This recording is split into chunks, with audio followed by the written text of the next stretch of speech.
Hi, I'm Olivia. I'm the Southern Yankee Stitcher. Welcome to my Flosstube number 20. Um, it's been a minute since I made a video. The last one I made, I told you I was going to get back on a 1 week schedule and give you updates weekly. Um, I ended up getting sick, testing positive for COVID, and was out of work in quarantine. I really didn't feel too sick. I was extremely tired. I'm sure you all have heard about it. It just wipes you out. And I lost my voice. And I was so tired that I was even too tired to stitch most of the week that I was quarantined. So I didn't have a lot to show you anyway. I didn't have a voice to be able to show you. So I just delayed it until I could get some things together and start feeling a little bit better. I've been back to work this week. It's Thursday afternoon, and I've been working all week, and every day I have a little more energy at the end of the day. So that's a good thing. I'm getting back my sense of smell and taste. That's terrible to lose that. I have a brother-in-law that has almost no sense of smell. He's been that way his whole life. He was born that way. And I guess you don't know what you're missing if you never had it. But I thought, oh man, I would hate to be this way permanently. My husband had COVID back in the fall of 2020, and his taste and smell never did really come back fully. I think he probably has it again, but he's home anyway, pretty much quarantined, so he hasn't done a test on the doctor or anything. I only tested because I started to run a fever, and my daughter had a home test, and she's like, "Well, let's test you." So my other daughter was sick. I think she probably had it. She went to the doctor and did a drive-through test, and it was one of the rapid COVID tests, and it was negative. But the nurse said, "I think you're probably positive." That the negatives are get a lot of false negatives. So the quick tests are only 60% accurate, and she could go have the longer test, but she wouldn't probably get her results until the quarantine time was up anyway. So anyway, our household has not been well. We're on the mend, trying to get back to it. Um, we had a death in the family too. My husband's aunt passed away. It's his mother's sister, and she was the last of her siblings. So it's kind of like the end of an era. It was just sad. She has two boys. They're twins, and how old they are. They're younger than me. Let's say around 50, maybe late 40s, 50.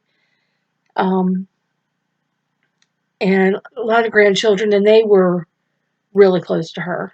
I know that they would go, see her a lot and all, and I really felt bad, bad for them. And so we had that service. We actually um, went to that funeral service before I started running a fever or anything. So I may have been contagious. I don't know, but didn't have any symptoms at that time. That same day, I also went to see my mother. And I've told y'all before, my mother's 90, and they do routine testing of all the residents where she lives, and she came up positive too, but she had no symptoms at all. She had the vaccinations and the booster and all, and I guess that's what saved her, because she just came out of quarantine today, and she's doing great. No symptoms at all. I mean, I was just really shocked by that. I was real worried when they called and said that she tested positive because, her age and everything. But she's a tough cookie. So, um, but I wanted to share some stitching that my husband's aunt did. Her name was Kathleen. She went by Kat. She's like, I'm a cat with a K. And she was a stitcher. And back when my husband and I got married, a nursery for her. And I've kept them all these years. I mean, anything handmade like that is just special to me. It's probably why I'm a stitcher, because, I'm they're just so special. I thought I would share those with you. They were in my cedar chest, and I pulled them out, and they look brand new. They're like 30 years old, but they look brand new. She did embroidery and stamped cross stitch is what she would do. And so let me show these to you. I'll stand up back here to show them. This is one of the little quilts she made.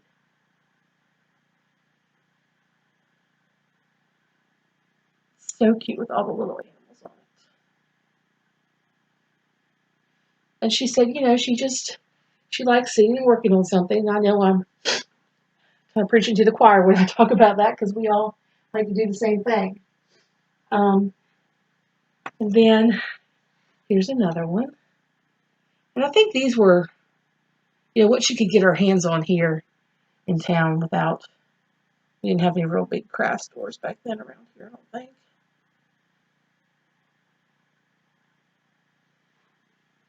That was cute.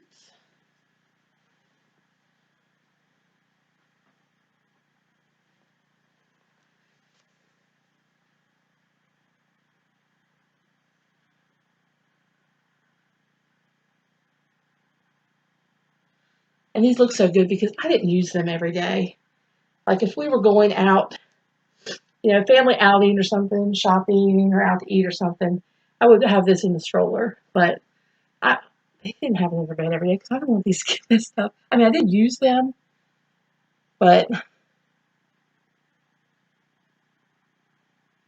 not every day. I didn't use them every day. They were just kind of special. Like these were the church quilts. She did a little. I have another one somewhere too. A little sheet. She did.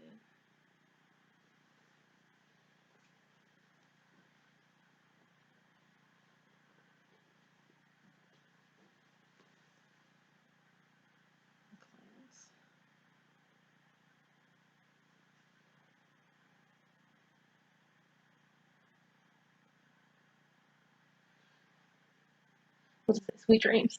And I have a framed picture that was Little Bear sleeping, and it had the "Now I lay me down to sleep" prayer on it, and that hung in the nursery for all three of my children for several years for each of them while they were little. And I have it in the closet. I should have pulled that out. She also had some. Sorry, y'all. Let me just apologize if I have to take a drink or cough. I didn't have this cough the whole time I was home in quarantine. I had no cough. But I go back to work and I start with this cough, just enough to nag you. Anyway, but Aunt Kat, she not only did those quilts, but I have some napkins and tablecloths. It's like a card table size tablecloth, and it was white and it had like blue snowflakes and then some metallic in there too. And she would stitch them, and then we normally saw her at her mother's house, my husband's grandmother. He was very, very close to his grandmother, so we were all very close to his grandmother. And his grandmother always baked a lot. She would bake. Oh my goodness! She'd go in. She had a long kitchen table. Half of it would be full of pies and cakes. It wasn't unusual for her to do 8 pies in a week and a couple of cakes. She made these potato yeast rolls every week, and she would bake them so that they were just like, and then she would freeze them. So then when you got them, you just had to pop them in the oven, kind of brown and serve. Is how they were. They were so good. And she didn't make it for anyone in particular, just whoever came in her house to visit, and her house was open to everybody. So she welcomed anybody there. You went home with a cake or a pie or some rolls. She bartered to get her hair cut, or her hair, well, cut and rolled. She would get it done. I think it was every week, might have been every 2 weeks. No, it was probably every week. And she would pay in rolls.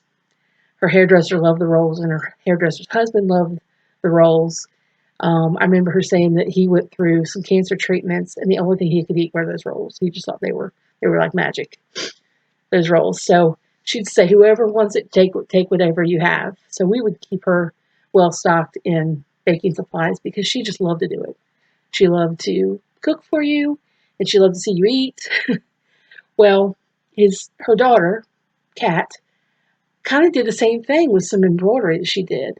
The tablecloth and napkins I have that had the um, snowflakes on it, she did a couple sets. I think one of them had poinsettias and one had snowflakes, and she brought them in there to her mother's house and said, y'all just pick whichever one you like, pick a set you like, and take it. And she didn't always make it for someone in particular, but she just loved to stitch, and she was just really sweet. And I know she's going to be missed, certainly by her children and grandchildren, and all those that knew her. She was a sweet, sweet lady. Worked for many, many years in the maternity ward of the hospital. So, um, so on to my stitching. I did have a finish. I didn't do any stitching for a week. I just couldn't concentrate, and I was so tired. And I knew I was going to make mistakes if I started stitching, and it was just a concentration thing, really. But I did manage to get a finish. I'm working on the Prairie School or Santa's 12 Days of Christmas. And the first day, of course, Partridge in the Pear Tree. I did get that finished. Here. I love it. I haven't ever done any of the Prairie School or Santas. But this makes me want to do them, but I don't know where I'll put them. I have so many ornaments on my tree already.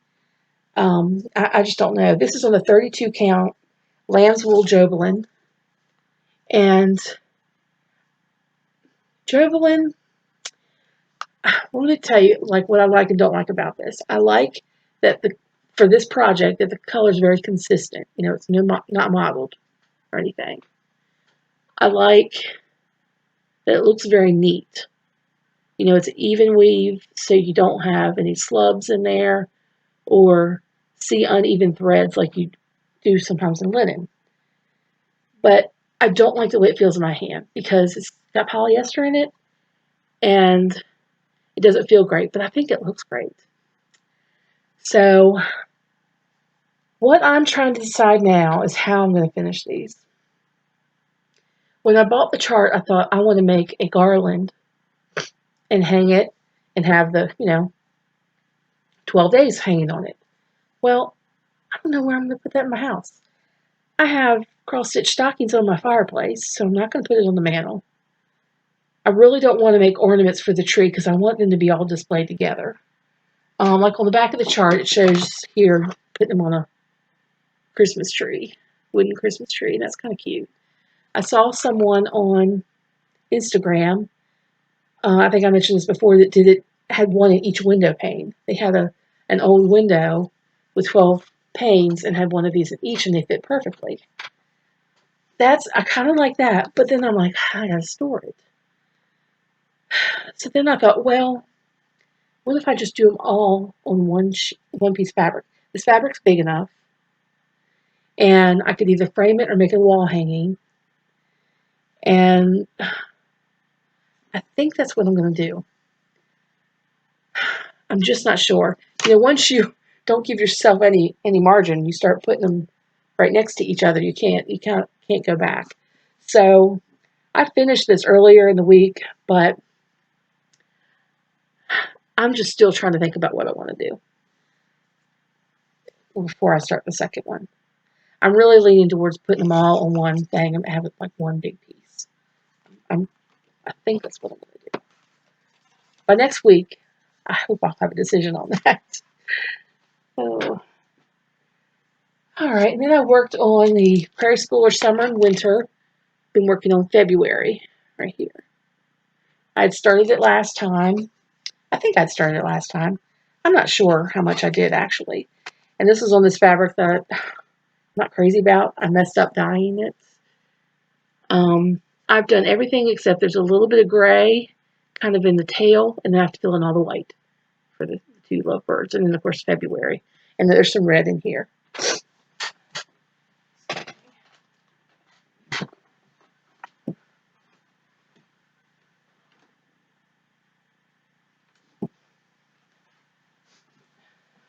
I'm sorry, I like the tissue. Pardon me. So today's January 27th. I gotta get on the horn to get this thing done. The frame piece, I'm putting the same one that I put my January piece in. It's hanging on my door at work, and I really like it there. So this will go in it. I cut a little like template to know what size it needs to be to go in that frame. So I can just make them once. I can finish them at home. I won't need a frame. And then I'll just take the finished piece to work and change it out. So I've got to finish that this weekend. This is going to be a priority. And then I worked on the Queen of Hearts Sow. I hope, I've seen one or two of you post on Instagram where you're working on it. And I'm just loving the way it's turning out. I really am. This is a 36 count fabric. Linen, it's linen, and I don't know the name of the color. I'm stitching one thread over two.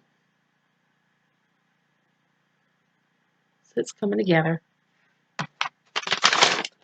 I've done here, about up to here. So I've got like the bulk of the stitching done. This is going to go fast. It's not a lot of fill in. But I'm doing a lot of fill in right now. I made some mistakes. I had to frog out. And, well, one of them I frogged out, one of them I left. Let me show you what I did. I mean, I made the chart. You think I could follow the chart?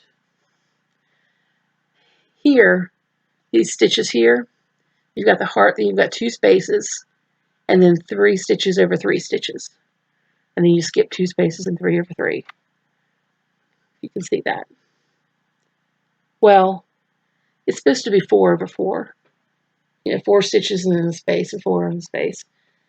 And it's 2 rows of them. So, I don't know why I thought it was 3 when I looked at the chart, and I just was stitching away. And then I used some of these as a landmark. So then I stopped too short, and I had to end up taking out a little bit of the zigzag here to get it right, but I got it matched up right then.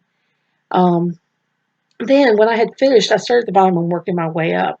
When I finished the blue, I needed to do a red, black, and red stripe. No, I started with the yellow, and I did like 5 or 6 rows of yellow. I had to frog it all out. I don't know if I just wasn't. I mean, it is the first thing I worked on when I started to feel better, but apparently I wasn't feeling that well because I was messing it up. But it's coming along, so I think I'll have it done by Valentine's Day. I don't know because I mean being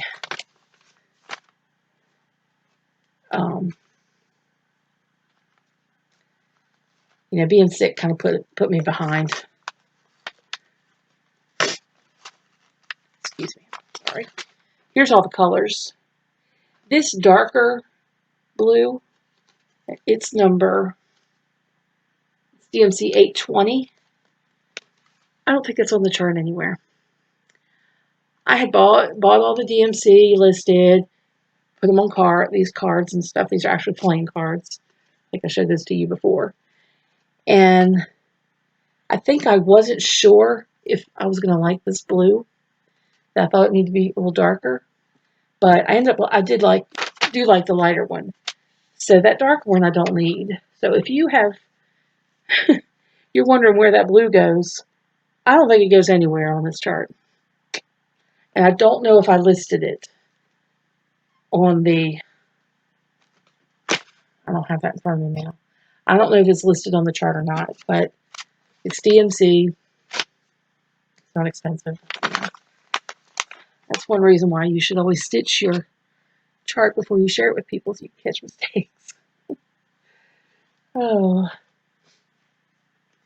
I showed you all before a book of days, and I got some stickers. I think it was Brenda and Laura I saw. I'm not sure if I got the same exact one that they got, but it's the antiquarian sticker book. This is like the Victorian series. There's another one that I saw. I think I maybe would have liked a little better than this one.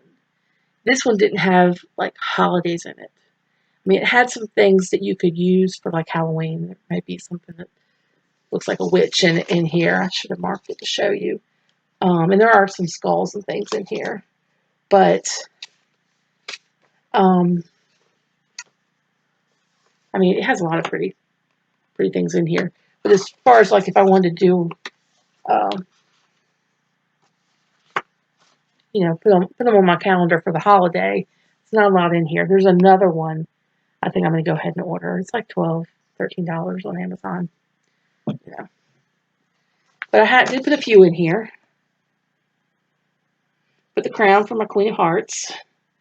And I put some little polar bears because we had some snow. And I've just mainly listed the projects I was working on. I did put down where I was sick and had COVID. And I did put down where we had some snow. Because we're in South Carolina, we don't get a lot of snow. So it was a big deal when we got snow. But that's January. Then I got some things in the mail. I think the sticker book is my only haul. I haven't been, I've just been trying to get through the day here lately. But I did get some other things in the mail. One of my subscribers, Linda R., commented several videos back when I talked about jars of buttons and how much I love them, and I can't. If I see a jar of buttons and it's cheap enough, I'm going to buy it. I have like 6 quart jars of buttons over here, and I was going to pull them out to show you. I have some things in front of it now. I can't really get to it. Sorry. Pardon me.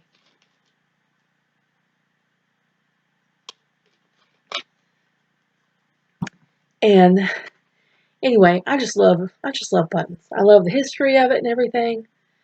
I'm in here in my craft room, and you all are seeing like the good part of the craft room. You're not seeing the piles of stuff over here and over there. I've strategically, placed you here.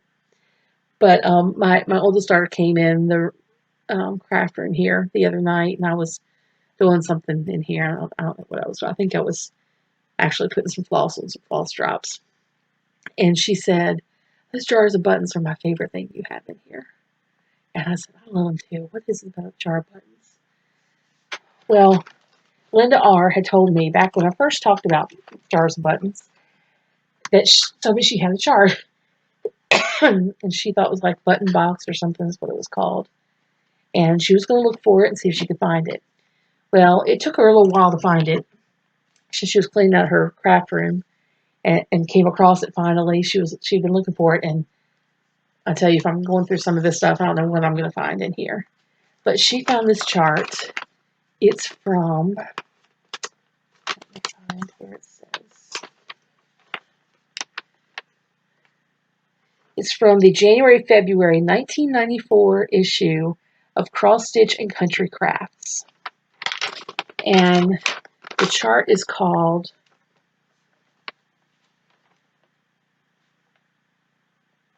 what is it called? I think it's called Button Sampler. But here's the magazine. She sent me the magazine pages. I'm going to make a working copy of this. She had it in plastic for me. I just took it out so you could see it. But here on this one is done more primitive colors, and these are probably more 90s colors. But the thing about grandma's, I'll read to you what the verse is on here. It says family buttons at the top. And it says, "A button here from Grandma's gown, worn on her wedding day. Another from mine, a pearl one, precious as words can say. That one is from my husband's shirt, a blue one I recall. And those are from the baby's things. That's why they are so small. There's buttons here from children's clothes, discarded through the years, buttons recalling happy times, and some recalling tears. Counting the different buttons sewn here around my rhyme, I see they form a history of a family, mine. And the chart's way back here. But it's got buttons around here that you can stitch. And I'm definitely going to do this. If you can see, like, the buttons are stitched on here, but then they put actual buttons on it. I just thought that was really neat. And thank you, Linda. It was so sweet of you to think of me and send that to me. I can't wait to stitch it. Can't wait to stitch it.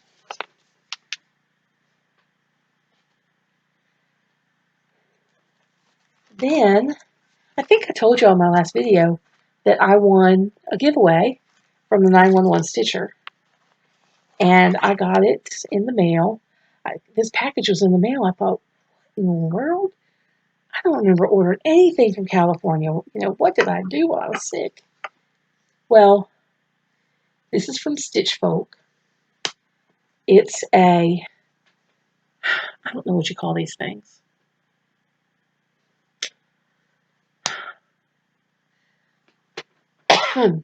Pardon me. I know there's a name for these, but I don't know what they're called. You put your threads on here when you're working with them. And it's so cute. It's got little bunnies on it and little gnomes. Place for your needles here, and it's got a couple of like counting pins. And it's by Stitch Folk. It's got a little little magnet here and here, so it'll close up and hold your threads in there. And then it has a little tomato that will go on top, and it's got a magnet in it too, so it sticks right on there. So cute. Oh my gosh, it's so cute. What do you call it, a thread keeper? You all know what it's used for. If you're stitching with a color, instead of putting it back on the floss drop or in your bag or wherever, you just put it in here till you're ready to pick up that color again. So nice of her to give something away. I was so excited when I heard my name called. So thank you, Stacy, if you're watching. Thank you very much. Let me see. I got my, I went ahead and ordered the punch needle and primitive stitcher paper copy. I think I've let probably almost a year lapse from my last subscription. And I had a digital subscription then. And when you get the digital subscription, you get the year that you purchased plus the prior year. So, of course, I gone through and printed the ones that I liked and everything. But this time I wanted to get the paper copy. It's just something I think about, holding the book in your hand, that you just want to, I don't know. I just like it. I mean, it's why I like magazines. I've stopped almost all my magazines because they just don't have as much in them as they used to. Country Living's one. I loved that for so long. And I have a little subscription offer over there that's dirt cheap. But they really weren't having that much in there. So I canceled my subscription, and I don't know. But anyway, I got the paper issue of Punch Needle Primitive Stitcher. I assume it'll start probably with the spring issue. But I went back through, you get their whole digital library when you get a paper subscription. And I printed a bunch of charts. I mean, I have plenty to stitch. Plenty to stitch if I only stitch these charts. Well, I guess the last thing for me to talk about is plans. And I need to get back to this Rocky Springs Schoolhouse chart something I charted up. I needed to pick the color of floss for the trees. I hadn't chosen that yet. And when I was sick, concentration was just an issue. I don't understand it, but it was. And the thought of trying to figure out what color to put to stitch those trees with just seemed like too much. So I just put it off. I set it aside. I didn't want to make a mistake, make the wrong decision. I wanted to wait till I was, feeling better to do that. So I'm going to get back to that.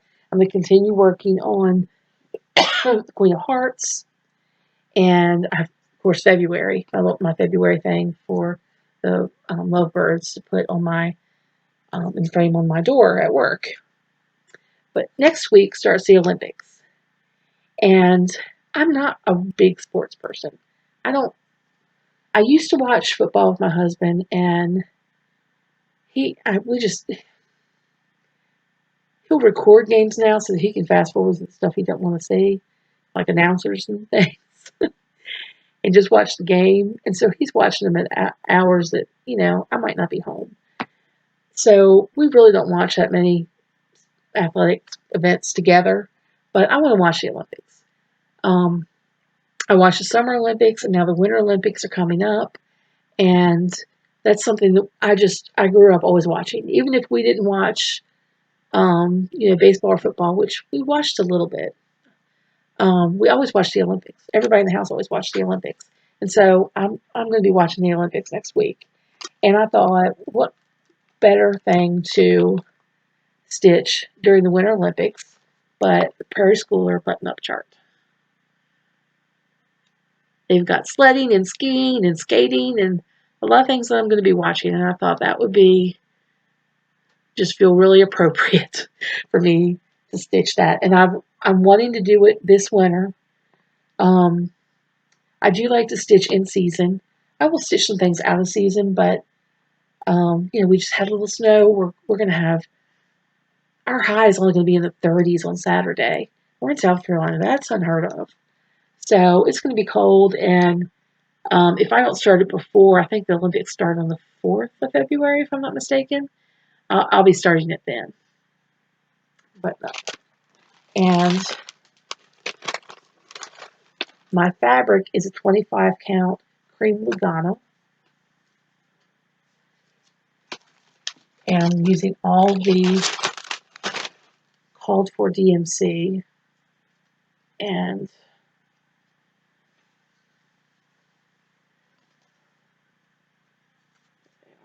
I think they're really pretty. I know some people have kind of changed these so they don't have so much red and green. I forget who I was looking at. They did a whole color change, and they were wearing more blue coats and that kind of thing. But I love the red and green.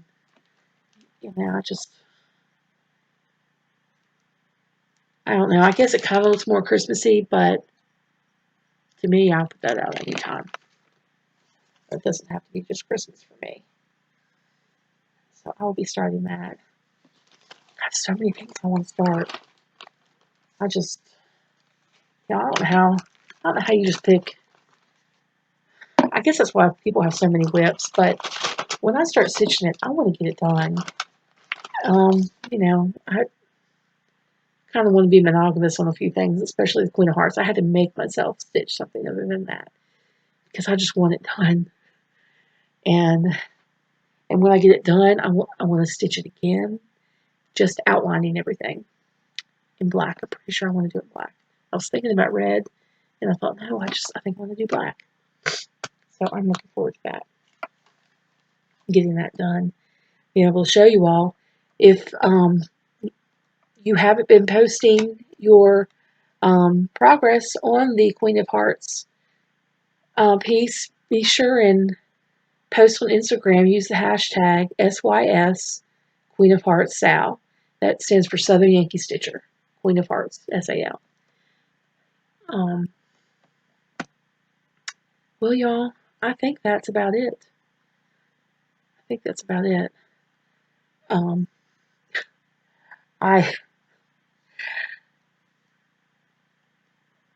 Since COVID started, I quit wearing makeup, like foundation makeup. When you were having to wear a mask all the time, all it did was rub it off onto your mask and made your mask look yuck. And I was like, most of my face is covered up. But what's not covered up by a mask is covered up by my hair pretty much. So I quit wearing foundation. I just put on some eye makeup. And I was just thinking when I took my glasses off, I was hoping I didn't have raccoon eyes because, I don't know if I get hot or something and my mascara will you mark up below my eyes. A few weeks ago when I did a Zoom with Crystal Rowe, she had a Zoom one night, and it was the first one I had done, and I was sitting right here when I did it, which I'm in like a wooden desk chair. It's really not a comfortable place to sit. I'm gonna have to do something different next time. But I had my glasses on the whole time because I was stitching while we were chatting. So there several hours, and then I got off the call and I went in to put my pajamas on, wash my face, get ready for bed, or get ready to watch TV on the couch. I had giant raccoon eyes. Y'all, I don't know how, obviously it got wet. And I couldn't remember how or why. I don't think I cried or anything, didn't have a sad song in the car and cry, anything like that. But I thought, good grief, I don't know if they could see it with my glasses, but it was so bad. I was like embarrassed, thinking, oh my God. People were probably wondering about this lady with these, looking like a football player with black under my eyes. It was terrible. It was terrible. I'm bad at not looking in the mirror and checking myself, checking my makeup through the day. Since I don't wear that much anymore, I don't check it. Anyway, enough rambling. Um, I think I've said everything that I need to say, and I hope to be back here next week, and hope to show you a new start with the Prairie Schooler button up.